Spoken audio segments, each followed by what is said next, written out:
And there we go, live on the interwebs. Hello, everybody. Hello there, Justin. Are you going to join me perhaps in a moment? Welcome, I should say, a proper hello to the entire world out there. Joining us live on the OneRing.net. There's a little bit of noise and chaos going on around us. We are broadcasting live from Scum and Villainy Cantina here in the heart of Hollywood. And they're getting ready for a very big night here at the Cantina. Mr. Kevin Smith will be doing his live show here right after I'm done broadcasting with you guys. Now, I'm tweeting to the Twitterverse and saying hello, introducing myself here, and getting things started. We're at Scum and Villainy. Hello, everybody. Justin, how are you this week, sir? He says he's very good. Grab a microphone, brother, and join us. Today, ladies and gentlemen, this show brought to you by Sideshow Collectibles. This is our weekly broadcast, our live stream from theonering.net. Hello, everybody. My name is Clifford Broadway. Clifford from The One Ring, having been a volunteer, writer, and contributor to the community of Tolkien fans for 20 years now. I have my copy of The Lord of the Rings, the complete red letter edition. It has all 3 volumes combined in one hardcover. I have my Atlas of Middle-earth here with me by Karen Wynne Fonstad. Hey there. The late and great Karen Wynne Fonstad is with us in spirit. We have the Atlas of Middle-earth on the countertop. We're ready to discuss all kinds of interesting things today. First of all, the ongoing news clickbait that's thrown around. It's on the morning news. What's the name of the show? The Good Morning Edinburgh? What is it? The Edinburgh. It's in the Edinburgh Sun.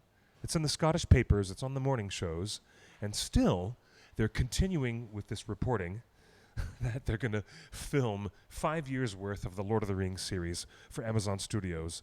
"Quote unquote, the deal is as good as done," according to these headlines, and we took a very simple,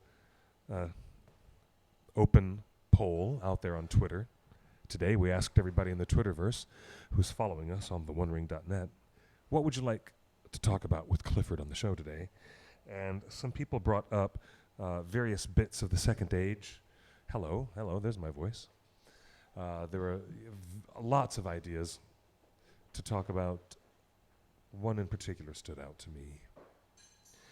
These unsubstantiated reports that I've quoted here from the Daily Record, okay, and from Edinburgh Live. All right, so this was really fun. And this little report right here, let me click this back.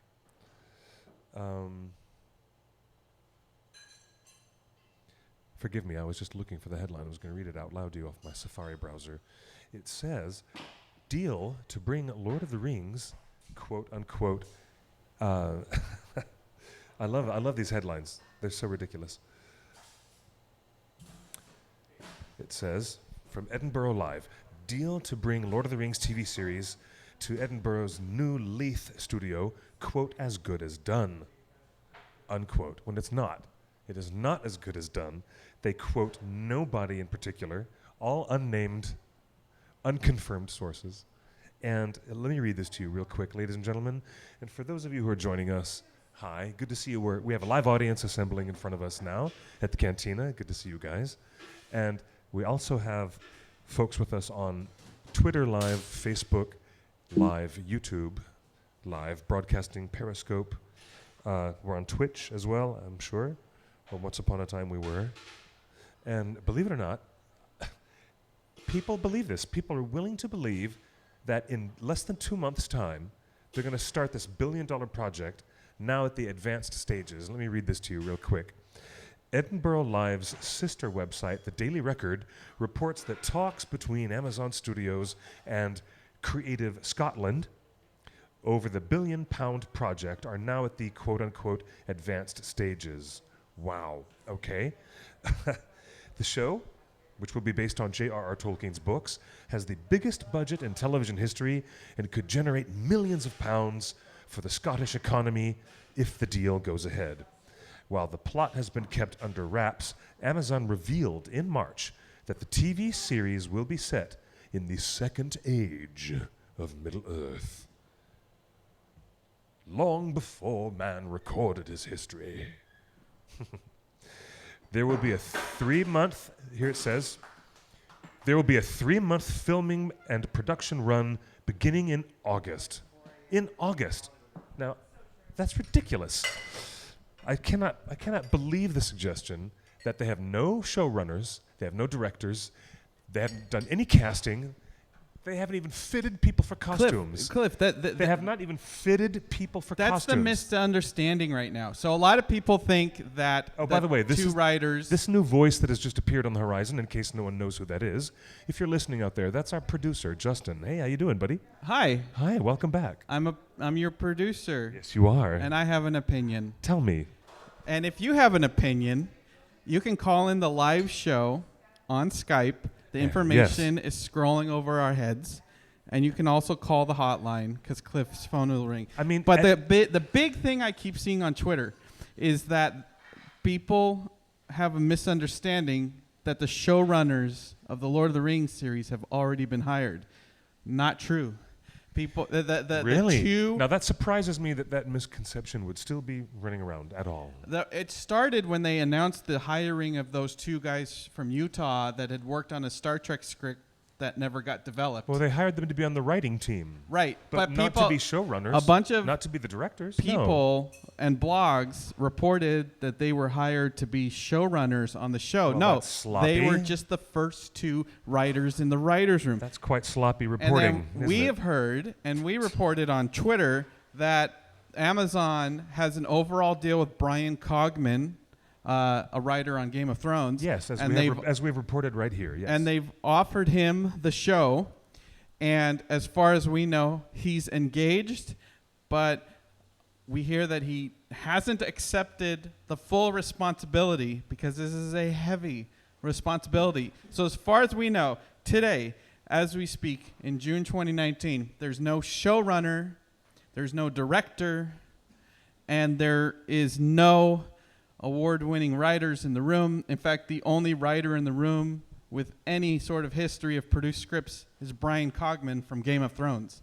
So as far as we know... Working in a guiding capacity. They made that very clear in the reporting. Yes. That he's working in a guiding or not an entire leadership position. He's not taking a title to run the show. They offered it to him. Well, now, this is what I tweeted out in response today, about an hour and a half ago, if less than that.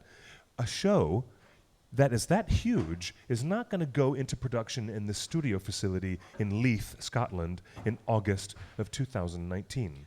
Because cannot possibly. Let me ask you this. Let me continue this thought. You know how many months they need to go just to go and do pre-visualization? How many months they need to do that before the logistics of scouting the actual physical places and then casting the people? All of this while the show has to be written itself. It hasn't been written yet. Why would they be saying such things, though? I'm intrigued by that mystery. We have a simple answer. It's such a mystery to me. By contract, the estate of J.R.R. Tolkien and the Saul Zaentz Company, the rights holders of Lord of the Rings, put in the contract that they have to be filming this show within 2 years of contract signing.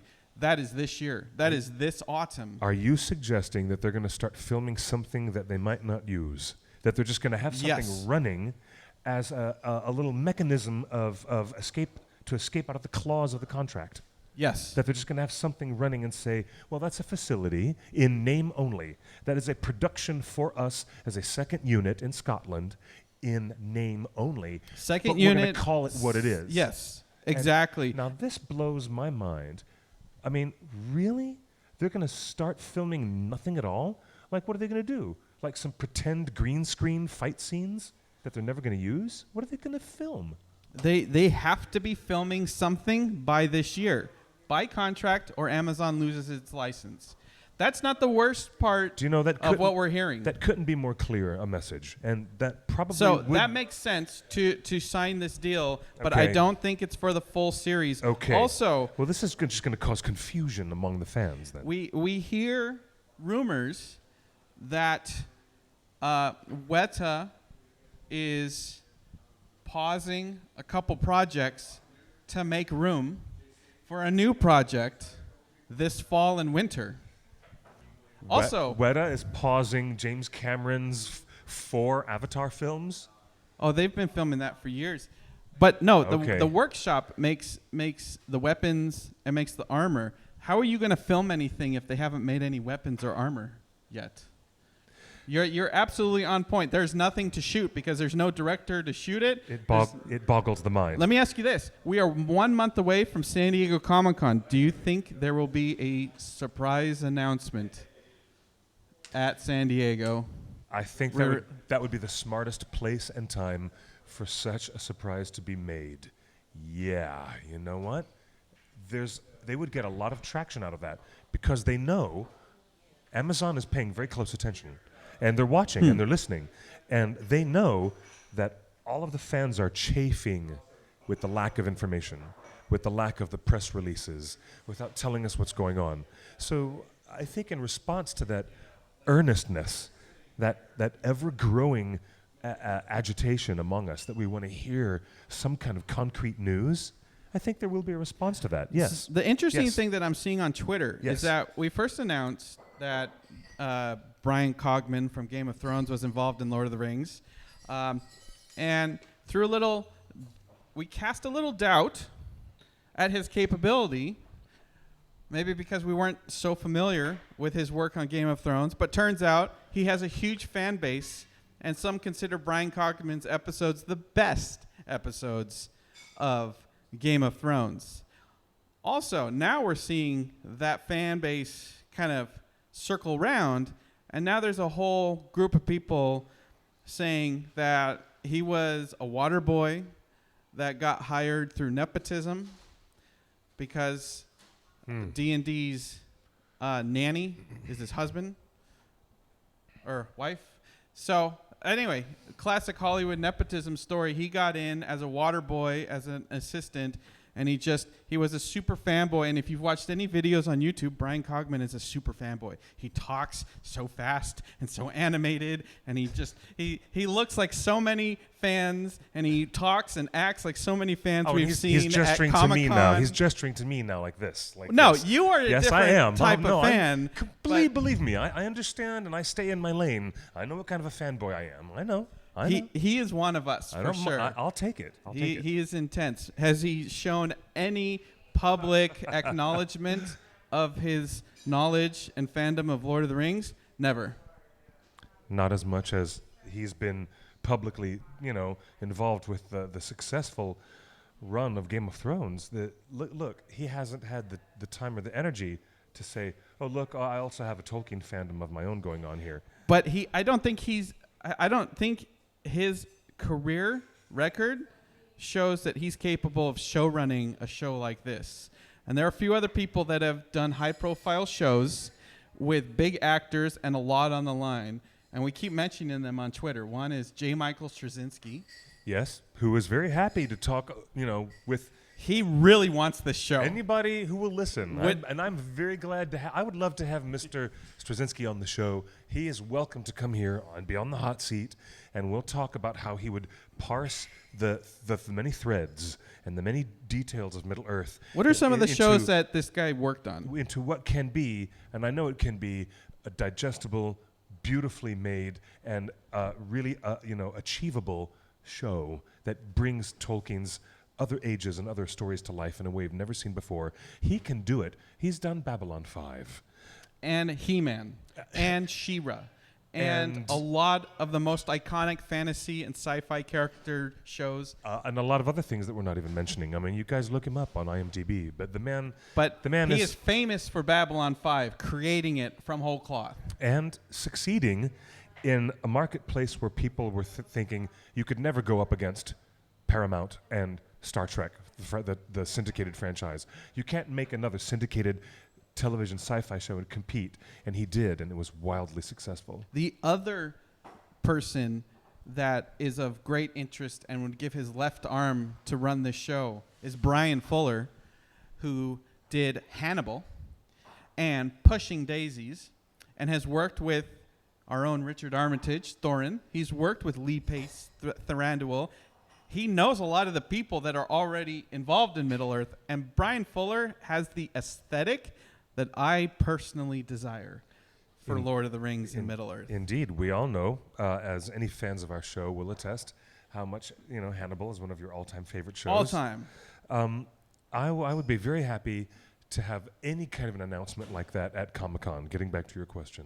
That would be so bloody awesome to put all the speculation to rest so that we can start turning our energies towards fan casting and storyline speculations after they get this incredibly important business out of the way of who is running this machine. Another name. Who's going to be running this outfit? Another name that keeps popping up in my head for the Lord of the Rings show.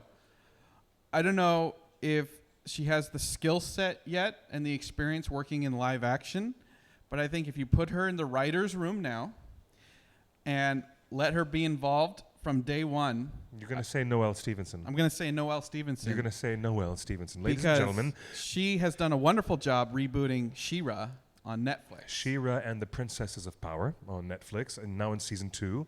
Wildly successful. I've seen some incredible... She won all those awards at Comic-Con, the Eisner Awards. Cosplay that I've seen from that show. And Lumberjanes, the comic book series that she co-authored and created. And Nimona is going to be a huge thing. You never know. Yeah, having a hardcore Lord of the Rings fan like that who knows how to put together episodic fantasy television, yeah.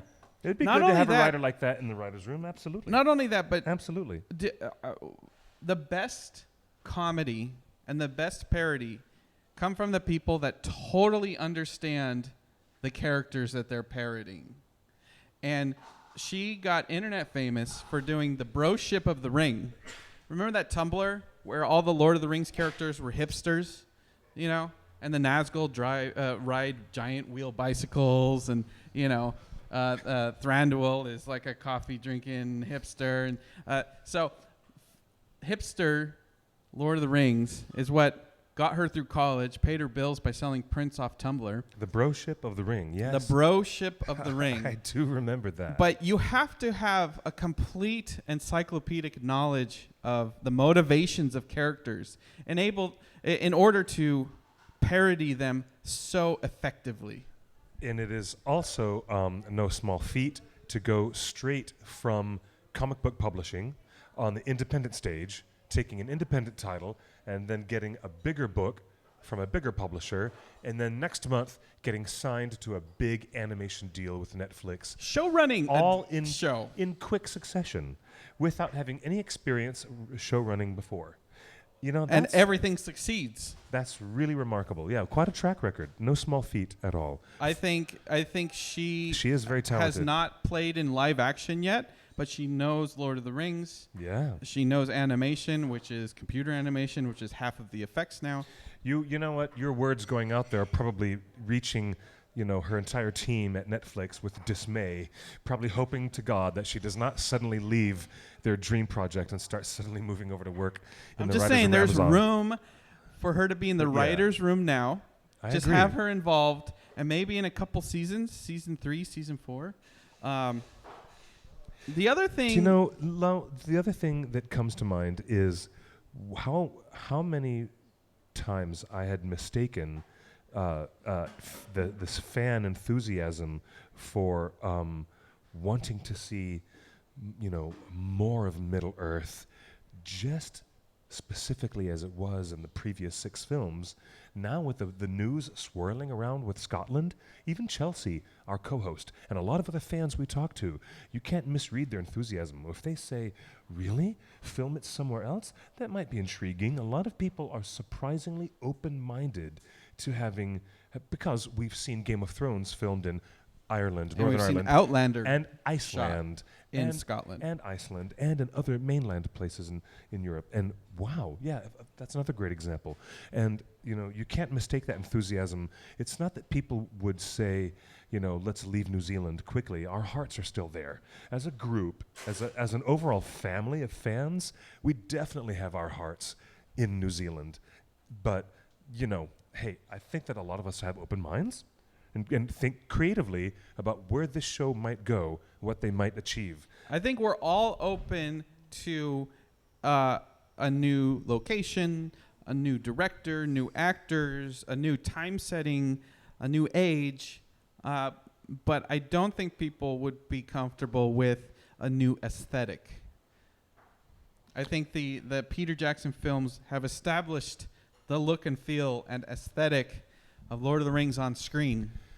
And to the tune that of, is it. To the tune of how many Oscars? You know, it was their production and technical side And that stole billions. the Oscars. Most every year, it was the production, the art department, the artists, and the digital designers and the physical weapons builders who stole the heart of the Academy voters and won those golden statues. It's not year just the Lord of the after year Rings. after year. It's the Hobbit movies. And I say this And because the Hobbit movies very much every so. movie since Avengers Endgame Very this much. year has underperformed. All you read in all the newspapers is, so this movie just released and underperformed by half. What happened to Men in Black? What happened to Aladdin? What happened to Godzilla? I'll what tell you happened to quite honestly what happened to Men in Black, because I just saw it yesterday, much to my dismay. It is Dullsville. It is a script that takes no chances. It doesn't. It is the least ambitious and least satisfying sequel to a major franchise that you could possibly imagine. It is almost boring. It was so close to me thinking, whoa, uninspired, uninteresting, and this is... You're talking about Dark Phoenix, right? No. I was talking about Men in Black International. Oh, jeez. Haha. Dark Phoenix had the Dazzler cameo, and we're happy for that. That was great, satisfied that itch for that. Yeah. You know what? But tell the truth, here's the thing. Without going into all the negative of the current movies, as much as people want to complain about the Hobbit films, you don't go see bad movies. People don't go see bad movies, and we've proven that this summer because of the low box office. Yes. The Hobbit movies, each of them made $1 billion. You don't go see a bad movie. A bad movie does not get seen. Each of the Hobbit movies, whatever your opinion is, still made $1 billion, which means they're good. And I will defend the Hobbit movies because they bring us back to Middle-earth. That is a highly reductive and intellectually squeaky supposition, young man. I'm not sure I can let you get through with that, brother. Go ahead. Go ahead. I'm not Prove sure I me can wrong let you. because I will defend the Hobbit. I will defend the Hobbit too because it has Christopher Lee in it. Okay, for that reason. But box office success, as proven by, James Cameron's Titanic, does not always mean that the movie itself is superlative. I mean, it's not as good as Lord of the Rings, but it's good. It's not bad. Men in Black, bad. Dark Phoenix, bad. Hobbit, not bad. Good. $1 billion. That doesn't explain what happened to Fox Searchlight's Tolkien movie, which was very, very good, and people still didn't get the chance to go and see it. Right. That doesn't hold up, brother. I'm telling you. You're right. I'm just saying. Speaking of, but I'll give you this. I'll give you this much. Okay. All right, shut me down. The Hobbit movies can proudly stand in alignment with the Lord of the Rings because you put them side by side and you introduce them to people who've never read the books and have never seen the films, and they will get total satisfaction out of all 6 of the films, and they will get the interweaving of all of the grander story. They'll get it, and it works. It works. It might be clumsy, awkward love triangle that permeates the Hobbit films and makes things a little bit awkward, but by the time you get through all 6 films, they are of a whole cloth. They're of a piece. They're of a piece. Do you want to go now further into that whole cloth, or do you want a whole different aesthetic? Will the producers at Amazon deign to keep the cars parked side by side and make them all look like they belong together in the same parking lot? Are they going to cut of the same cloth and use those Weta designs to make sure that the architecture of Imladris, Rivendell, and the architecture of Moria and the Dwarrowdelf, as Gandalf describes it, and when Samwise looks up and says, "Oh, there's an eye-opener and no mistake," do you think we're going to go back to Moria and have it look fundamentally different?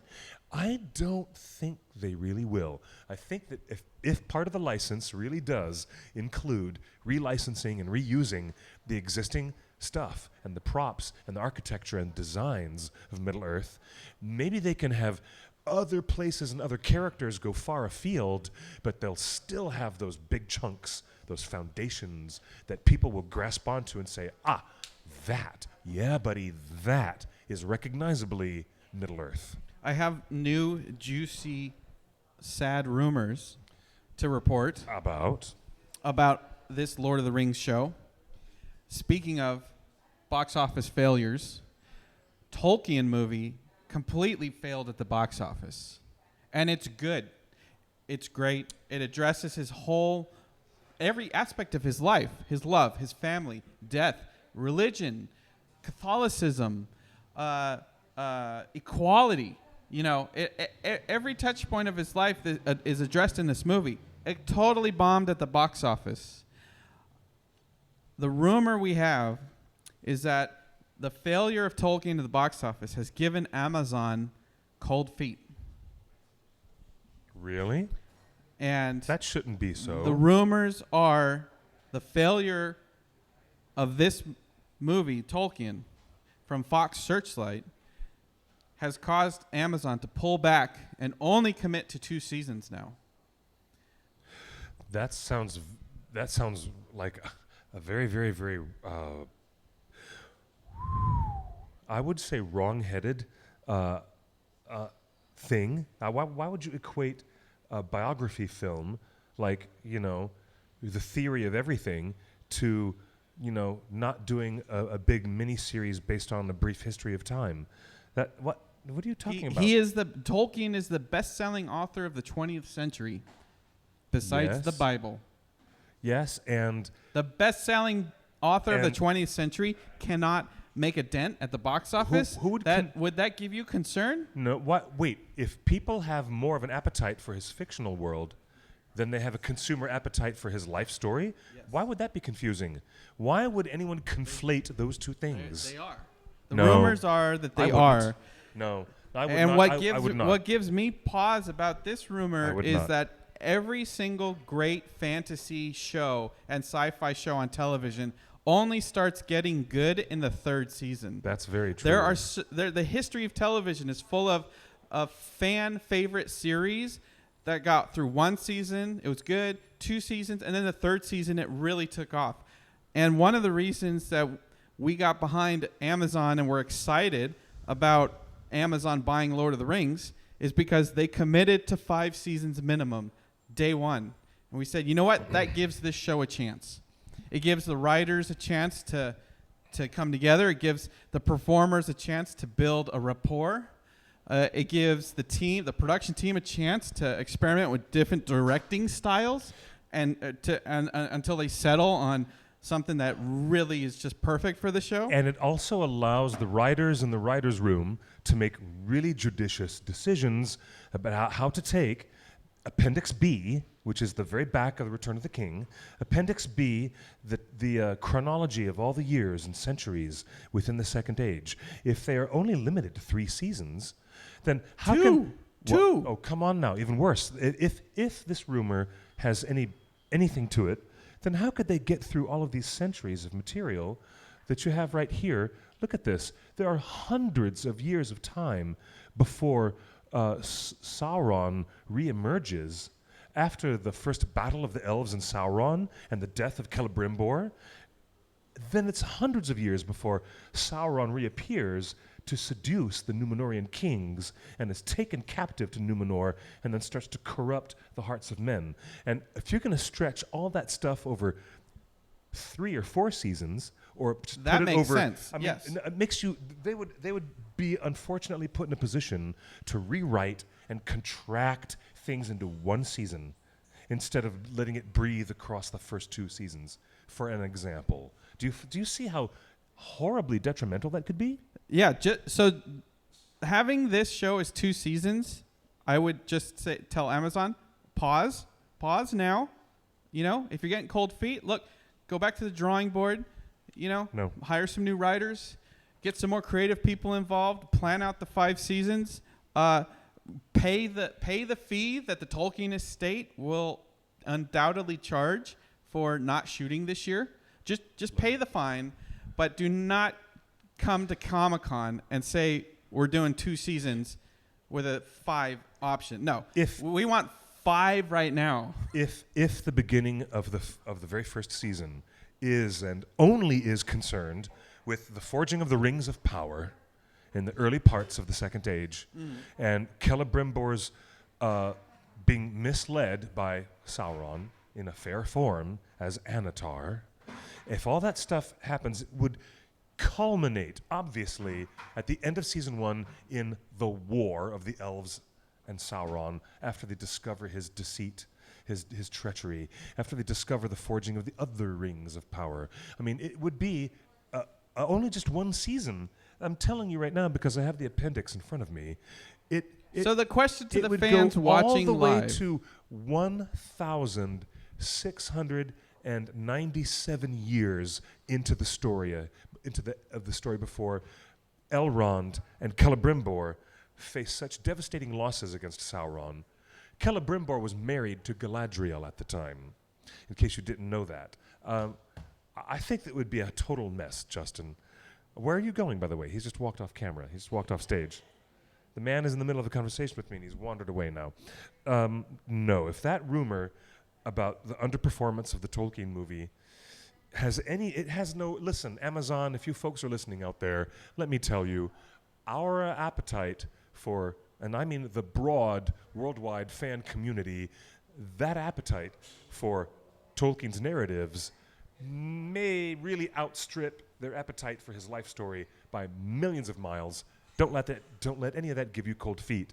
And only 2 seasons would be a strikingly difficult limitation for the storytellers to get through this meat and potatoes of a book that I'm holding up right now. In case you audio podcast listeners are just listening later on, I'm telling you, this is a heavy book. It's over 1,300 pages with additional notes. There's maps in the back. You're going to cover about 1,700 years of time in only 1 season, and then try to cram it all in there, and then the next season do even more? No. If you've got 5 seasons, I agree from that standpoint. That was probably the best place to start, because it is on those rare moments when I do agree with my producer. I think that by the time a hit show gets into its 3rd season, that's really when they've greased the wheels, and there is a certain strength, what you'd call momentum, and a strength in creative cohesion that comes when a show has been on for that length of time. Looking in the live chat with all of our friends here, welcome to the show. I see you guys there talking on the YouTube chat. It says right here, the period between the end of The Hobbit and the start of The Lord of the Rings. This is Pete talking about how he thought that Jackson said during production of the movie there were 2 films planned. The first being a story from the book, and a second film being a bridge movie.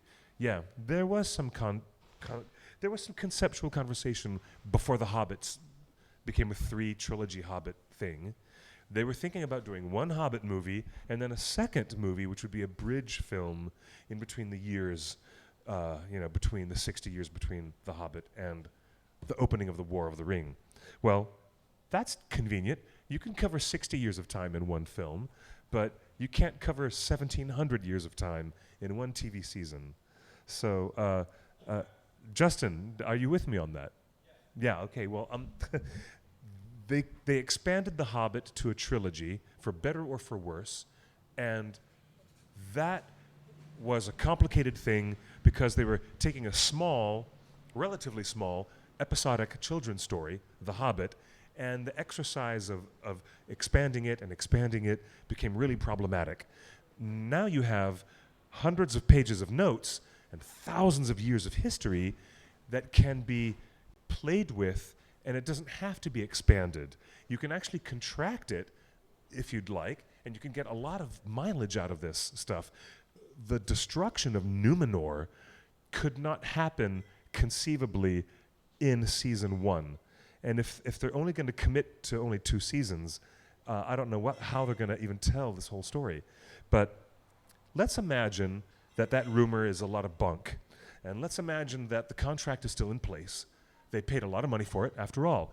This intellectual property was very expensive. So let's assume that rumors like that are not worth chasing down the rabbit hole. And Amazon is going to make a 5-season commitment, and they're really going to make that happen. Then in the coming weeks, I would like to discuss with my audience my ideas, and Chelsea and Justin and everybody with us, we'd like to bounce ideas off of our audience as well as the live folks and find out what those years should cover within those 5 consecutive seasons. I imagine, with my best effort, that season 1 will cover the creation of 3 rings for the elves, 7 for the dwarves, 9 for mortal men, and nobody knows what the hell he's doing behind that room separator. But Sauron just took his mask off, and no one knows who he really is. Oh, look at that. There's a 1 ring that he's making in secret. That kind of story, and building up to the realization of his treachery and the distribution of the rings to the other peoples of Middle-earth, other political upheaval and political difficulties between the northern kingdoms and the southern kingdoms and the elves, examining the great friendship, because between the elves and of Holland, later called the Dunland area, and the dwarves of Moria, that was the strongest in the history of all of Middle-earth, that the elves and dwarves got together. They were tight. Their brotherhood was so tight. It would be great to see them flourishing in a friendship like that. All of it leading up to devastation and war at the end of season 1, with Celebrimbor dead, Galadriel in complete grief and in widow weeds because her husband is dead, and the other rings being secreted away, and wow, all this great stuff with, and it's way before Gandalf ever shows up, way before any of these things happen in the Third Age. That's just season 1, I think, that could end speculatively at the War of the Elves and Sauron, and the sudden retreat of all the dwarves into the kingdom of Moria, and the final closing of the gate, that beautiful gate that becomes such a significant episode in the Fellowship of the Ring. But imagine the doors of Moria, the west doors of Moria, being sealed and closed forever as Sauron and the elves are battling each other outside the dwarves' front doorstep. All that could be great season 1 stuff. Season 2 doesn't even get us to the point. I mean, there is some stuff going on in Numenor. We meet lots of Numenorian characters, and there is civil war going on in Numenor in the background of season 1. But season 2 is when all this Numenorian stuff becomes much more to the forefront. And I offer a further speculation. If you're on a 5-season scale, that we're going to get Sauron, who submits to the king of Numenor, and is taken prisoner to the island, and that, there you go. There's the beginning of season 2. Sauron being taken prisoner to Numenor, and so much really cool stuff happens. Wow, that season by itself covers thousands of years, and then the difficulty of the destruction of Numenor at the end of it all. That could be like really in the middle of season 2, or it could be pushed later to the end of season 2, because then after that you have to take all the Edain who were faithful, the ones who did not go up against the ban of the Valar, and let them go settle Middle-earth. Now Numenorians are settling the coastlines in season 3 of this series. Keep up with me now. There are new relationships between the elves. The men of the north create Northern Kingdom and the Southern Kingdom of Gondor. Then we can branch out our narrative into the migration of the great people in the Vales of Anduin, who would become the people of Rohan. They would become the Eored, the people of Eotheod. You could get these people showing up in season 3 because they don't have any place showing up. They didn't exist centuries before, so you don't have them in season 1, season 2. I'm thinking, let's get the men of the Dunedain establishing their race, the kingdom of Arnor in the north, and then all of a sudden, by that time, you've had Nazgul, Ringwraiths showing up in season 2, before Numenor is destroyed. Believe me, I'm backtracking a little bit, but you've got ring wraiths. Believe me, you've got lots of ring wraiths before you have any wizards showing up. That means I don't expect any bloody wizards to show up until the Third Age, which could be well into Season 4 or right at the beginning of Season 5. Don't you think it would be like the best cliffhanger at the end of Season 4 to have like a youthful Saruman show up on the shores of Middle-earth, the very first of the Istari sent from Valinor? Boom, cut to black. It's the end of Season 4. People would freak out. People would chew it up. They would know that they've been stuck in the Second Age for 4 seasons, and suddenly we're going into the Third Age by the time you get to their 5th season. I'm telling you, if they handle it right, it could be excellent. It's the type of story that lends itself to being serialized on a television format over a longer period of time. Is it fair Yeah. that I'm we so down as for this. fans create a whole story that we want to see that has no relation to what they're going to give us? No. Setting up disappointment. No, it's in the book. Is it even fair of us It's- to consider where to break down the seasons? It's in there. It's in here. Of course it's fair of us to consider this.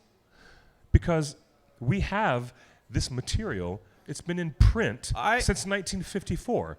I mean, this stuff has been in print since the late 50s. We've had generations of thoughtful fans look this stuff over and say, well, if you put it together this way, the story could really flow like this. I don't know. I had 100 different Of course ways we of have. how the Justice League was going to be the greatest superhero movie of all time and the build up to it. And I think the fan casting and the fan story and what you're doing now was unfair to. Was that Justin? Was that before? WB. Was that before or after Joss Whedon came over and took a big dump all over it? Wow, you don't like Joss Whedon either? Do you know what happened? All right, release the Snyder Cut. Hashtag. For you fans out there, release the Snyder Cut. I'm with you on that. Yeah. Do you know what? I wouldn't say that to Patty Jenkins. I really enjoyed Aquaman. I really enjoyed Wonder Woman, and I enjoyed the first and the second act of Suicide Squad, but not the third act. But hey, that's just me. Anyways, Hey, separate conversation. Yeah, no. Well, at the end of our show, we'll do that later on. I want our audience. I wanted to ask you. Hold on. I want our audience to know that there's a thing we do it at the very end of our show where we branch off and talk about other fandoms and other properties. We'll get there. Let's come back to Middle Earth. We'll get there. We just celebrated Father's Day here, and I was trying to find something positive to tweet on Father's Day from Lord of the Rings. There's not a lot of good fathers in Lord of the Rings. Nope. It's a really bad. Either if you're Aragorn, either your father was dead at a young age, or you're not a dad yet, or if you're Arwen, your father's lying to you about the future and the baby you're supposed to have. Completely, Bilbo's dad is dead, right? Or you're an orphan like Frodo because his parents died. Right. His uncle took him in. They died in a river boating accident. Sorry, Frodo. Or by Gollum's hand. If you're Legolas, your dad's a real bitch sometimes. But he's fabulous. His eyebrows are fabulous. Look, and when he it looks comes fabulous, to Brandywell or Legolas, I'm on Team Daddy all day long. And you know what? And I think the another bad example of fatherhood, and maybe the most exemplary thing that makes me want to avoid Father's Day in Middle Earth entirely, is Denethor. Oh gosh. Yeah. So there wasn't a lot of good. The king good stuff. of all bad. So fathers. let me ask you the question I wanted to ask you, Cliff. Wow. Is going into the Second Age, or even young Aragorn, but let's go to Second Age. Are there any good father figures in Lord of the Rings that we can expect in this TV series? Is there any good family units? A dad that loves his son, that trains him to be a good man. There's a lot of that going on, and I'm going to retract my complaint about Lord Elrond, half elven, because you know what? No, he's a sourpuss. No, hey, he was a foster father to that human boy, and he gave a lifetime of protection, love, wisdom, and guidance to that kid whose name was Hope. and he kept that identity secret of that young man so that there could be a future king and a future destiny, even though he believed that the line of men were weak, even though he was so disappointed in Isildur, and he knew that this boy was of the line of Isildur, but he still chose the better road. He chose his better nature, and Elrond was a really, really great foster father and brought Aragorn to a point of actually being positioned and conditioned and prepared to be the future king. So I'll give my hats off to you. Happy Father's Day to Elrond, the Lord of Imladris, the Lord of Rivendell. The vibe I got, Hats off to especially you. from the movies, the vibe I got from Elrond is that he was basically telling his daughter, that man is not for you. He is for all mankind. That was almost an echo of the story of Thingol and Beren and Luthien in the Silmarillion, where Thingol also has a rather strong disapproval of his daughter going off to marry a mortal man, his elf immortal daughter giving up her immortality. So back to the question, So the it's- second it's- age fathers, anything we can look forward to? Second age dads? I don't know. I really don't know. So what does that say about the author? What does that say about Tolkien, that there are no cohesive family units in Middle-earth? I don't think that Father's Day even existed or was ratified by the U.S. Congress at the time when Tolkien was writing The Lord of the Rings. So what the hell? Okay. What the hell? I mean, I don't know. It wasn't a you're- thing. You're funny. You're funny like that. Okay. Now, looking into the chat again. Here Let's we look go. at the chat. Again, Andrew- you can Skype us at the One Ring Net. Find us. Our name might be Barlam and Butterbur, because Andrew. that's our Andrew, Skype name. But you can find us, the One Ring Net, on Skype, and give us a shout. I'll definitely give that to you, James. James says that Samwise Gamgee was a great dad. Yep, he was the bestest. He was the Speaking of he was the Samwise Gamgee, is a great bestest- dad. Bestest dad. Sean Astin is such a great dad. He took his He's a great dad. daughters to Galaxy's Edge That's great. That's this so awesome. weekend, and he went undercover. Disney let him wear a hood and a cloak and be an undercover Jedi while he walked around and did the ride and did the things at Smuggler's Run or whatever it's called, Galaxy's Edge. So shout out to Sean Astin Yeah, big for shout treating your newly graduated college graduate daughter, Harvard And person, thank to you. a trip to Disneyland. Our in our live chat, Rakwanduel is correct in saying that Saruman was never youthful, though, and another chatter says that most of them took the form of wizened, elderly men who seemed unassuming in power and disguised their power. They appeared to be wandering old wizards, and you know what? That's true. But I wouldn't imagine that whoever it is will be a Saruman or a Gandalf or Radagast who will just look a little bit different. Perhaps not as battle, worn. Maybe not as... Theoden was a good dad. Theoden is the best. Oh, I jeez. love Theoden. How could I forget Theoden? However, he lost his boy. He had to take care of his niece and his nephew, but he did lose his son. Yeah. Very sad. Who's Albion and Aldion? Let's look them up. Aldoin. Someone in the chat room mentioned a couple character. Second age father and son relationship, Albion. All and right. Aldoin. Okay, Joe, we'll have to look that up. We'll have to look that up. We'll have to look that up The in the name second age. escapes me. It must be in Unfinished Tales. Now that's also mystery, and we can offer a little bit more speculation since the title of our show is Speculations into the Second Age and Beyond. Why beyond? Because we don't know if the material in Unfinished Tales is licensed, as we are concrete and certain, and we have always told the public and told our audience that the appendix, the multiple appendices in the back of The Return of the King, are all licensed. But how much of that material, including stuff about early relationship between Celeborn and Galadriel. Remember, Galadriel's first husband was Celebrimbor, the man who created and forged the Rings of Power. And he learned the skill of that from Anatar, from Sauron. But in the war of elves and Sauron, Celebrimbor died, and Lady Galadriel was a widow.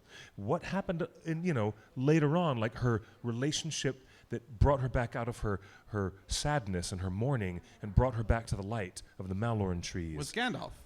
It was Celeborn. Celeborn. Yes. Not Celebrimborn. It was Celeborn. Celeborn. Not Celebrimbor, but Celeborn. Yes. Get your elves straight. Get your third age elves straightened out, buddy, or I'm going to check your head at the door. All right. No, listen, guys. I'm intrigued by these things, but that material in Unfinished Tales might not be licensed. And so we don't know if the folks in the writer's room at Amazon Studios are going to be, able to even touch it or use a mention of the blue wizards. Even in the Hobbit movie, the character Gandalf conveniently evades a legal licensing issue of not mentioning the names of the blue wizards because he says, I've quite forgotten their names. But what that really means is they don't have the legal right to say the names Alatar and Palando. And if they show up in the Amazon series, bam, we instantly know that they've licensed more material from Unfinished Tales. Mm-hmm. So it's still a mystery to us. It is very much a mystery to me. I'm intrigued by all of this, and I hope that they don't have 2 seasons, and I hope that rumor is deeply false, the one you mentioned, that they're getting any cold feet about it. If you're going to do 5 seasons of the world of Middle-earth and recreate these amazing legends and the powerful entities that are on stage and how important this is to the fabric of the storytelling, if you guys are going to do it, I know you're going to do it right. It's a terribly expensive thing, and I know that you guys are not going to waste that money. It's a huge effort. Maybe we should take a little bit of a grain of salt with the stories. Absolutely, but I do want to say, learn from the mistakes of Game of Thrones. 6 episodes does not make a season. So don't go giving us 6 episodes for season 1. No. For heaven's sake. Minimum 10 episodes. Maybe 12. Feeling generous. We don't need to do the Hannibal thing in 24 long episodes and create burnout. But do 10 episodes. 12. Take a break. 12 episodes. 12 is great. Take a break. Let people receive the show. Let the writers take notes from the fans and the research and get input from the family. And get a moment for people to digest it and get past the inevitable comparisons to Game of Thrones that are going to happen, and they're going to stick in everyone's conversation for quite a while. Like, oh, you even got Brian Cogman to come in and do it. That's why your Lord of the Rings show looks and feels like Game of Thrones. But you know what? I think some of us are itching for some of the. There's so much intrigue and there's a lot to work with already. So much political turmoil and also political alliances and things between these people in Middle Earth in the Second Age. It's really, really interesting. And the spiritual relationships between the elves and how they honor the Valar and how the men of Numenor are being rewarded also for that spiritual kinship with their fellow elves in honoring the spiritual gods and goddesses of the West. That kind of stuff shows up a lot more in these Second Age stories a la Game of Thrones than it ever would. In the War of the Ring, religion is not portrayed. In the Second Age, religion and human sacrifice and devilry is very specifically portrayed. Like Sauron ends up being worshipped as a deity, and we're talking like Loki style, like Aztec, like sacrifices and cutting out human hearts at the top of the Aztec pyramid. I'm talking that kind of stuff, like in the Mayan. The Mayan like period. them already. Yeah, can you imagine? Like a series based on Lord of the Rings or Middle Earth, where suddenly you're seeing like disemboweling and human sacrifices for Sauron on the top of Meneltarma in Numenor. So what you're in saying Numenor, can you imagine it could go that way, and people were going to go, "Oh, you're just copying Game of Thrones," but no, it's there. It's true to the text. It's true Don't to be Tolkien's. afraid of the rated R. It's Tolkien's original stories. Peter Jackson That's already hardcore gave us a rated R Battle of Five Armies, but this show should not be afraid of the rated R. That was just as long as you stay true to the text. He just added some black splattery blood to some of the battle scenes. That's what Peter Jackson did. Look, if he Amazon, loves splatter movies. If Amazon came to Comic-Con and said, we're shooting 2 seasons, each season's probably going to be 6 or 7 episodes, I would have even more concerns than I already have. All right. And I think the fans would, just as the fans kind of reacted to Brian Cogman being involved, it's like, hey, what's the one thing we told you 2 years ago? The one thing we told you 2 years ago: do not let anyone involved in Game of Thrones touch Lord of the Rings just yet. That's the one thing. The one thing. And they've already broken that trust with a lot of core fans. In the immortal words of Judi Dench, too late, too late. And she won an Oscar for saying that, by the way. So what would be the most ideal announcement for you at Comic-Con? Even if it was limited in scope, what would make you just 100% behind the show and instill just pure confidence? A list of their lead writers and their showrunners and their lead directors. Because, I mean, when a big thing like Westworld comes out from HBO, they're like, oh, hey, look, it's got the Nolan pedigree. That's right. You know? And that kind of stuff preceded the production and post-production of the show. It was like, ooh, it's got the magical Nolan touch. And look at the cool people who are coming in to work on Westworld. Holy cow, it's Sir Anthony Hopkins. Ooh, who else is on board? Blah, blah, blah, blah. Really? Ooh. So if Amazon wants that kind of luster to their pre-release marketing, they should consider how HBO added luster to Westworld. And so far, the In that three way. announcements, official announcements we've had of people attached to this show do not instill that confidence. No, you need a big, bright, shiny press release that reveals to the whole world who the showrunners and the directors are, and then let the rest of us do the casting for you. let the fans then take over from there, and then you guys start writing your scripts, and then let us do the fan casting. Because we'll remember, be more than glad to do it. What for was you. it, 2006 or 7? We went to Comic-Con with all you guys. We had a big room, 1,200 seats. It was filled of Lord of the Rings fans. They hadn't announced the Hobbit movie yet, and we said there's only one person on Earth that can play young Bilbo Baggins. One person, and that was Martin Freeman. I thought you were going to say Gilbert Gottfried, but okay. And who is the one person that they cast for Bilbo? Martin Freeman, yes. So, thank you for listening, Warner Brothers, Peter Jackson. Yeah, it was all about Martin Freeman the whole time. Yeah, it really was. So, Cliff, Okay, so you're going to take us out. before we close down and you take us out, Mr. Justin, I want to say thank you, sir, for chatting with me here live on the show today. I want to say thank you to the live audience that we have here with us at Scum and Villainy Cantina. Hi, guys. It's good to see you. It's great to see you. Yeah, do you know, if they have 5 full seasons, they could stay in the Second Age for at least 3 of those, maybe 4. The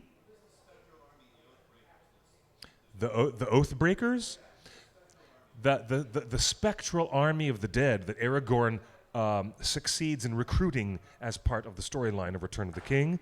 Well, the Oathbreakers were supposed to fight in the last alliance of elves and men, which is the last battle where the ring was cut from Sauron's finger, and that marks the end of the Second Age when the ring was taken.